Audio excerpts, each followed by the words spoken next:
Okay, so a long-awaited update has hit Cricut Design Space, and this is all about easily connecting cursive font and things like that. We talked about how to do this because it never had connected all the letters before, but today it does. So super exciting. So let's jump right in here, click on a text. Okay, so let's just type in hello. So default Cricut Sans up here. I'm just going to move this down so we can see it. So now when you click on this font, you will see up here that it says only Kerned fonts. And if you click on that little eye or hover over, it says displays only fonts with optimal spacing between each letter. So that is good news on the cursive font. So this will automatically connect all of our cursive. So the default is to have this on. If for some reason you're looking for a font and you can't find it, that is probably why. If you unclick it, you will probably get more fonts that show. So the good news is it actually does both Cricut Access and downloaded system fonts. So I was a little worried it wouldn't do my system, but it does. So let's just take a look here. This is Adelia Pasha. So just when I click on it, automatically that goes to cursive. So cool, right? This is saves tons of time on ungrouping and clicking everything together. Okay, so you'll see it automatically goes together. But again, with these type of things, you need to be very careful that you weld them together before you go on.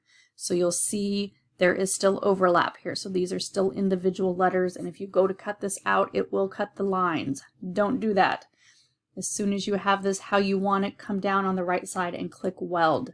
And you will see all of those go away. Okay, so now it's one continuous word. So super easy. So let's say, let's just pick a different font. Let's say something like this. Ooh, that went really big. Let me decrease that a little bit.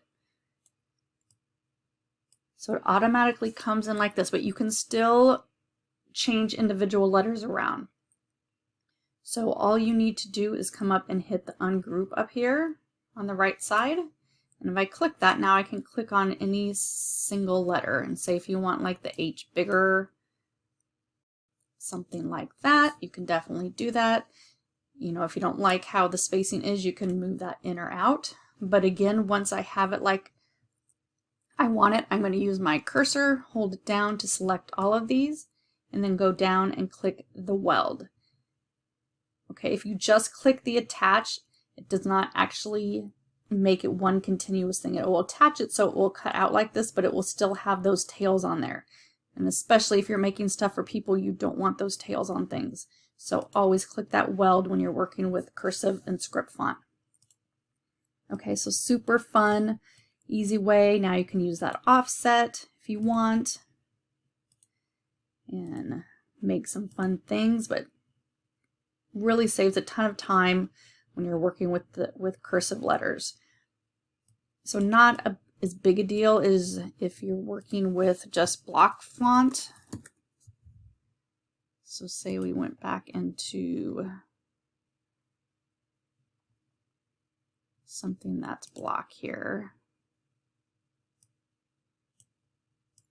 So it still does, it says ideally, but most of the time the block fonts are probably already kind of how you want them. But again, big news with the cursive fonts. So super cool, really easy to do. Okay, so I hope that helps. Hope you're excited about this. And if you need any more help with Cricut Design Space, make sure you hit that subscribe button below and check out all my other tutorials on Cricut Design Space. Thanks so much.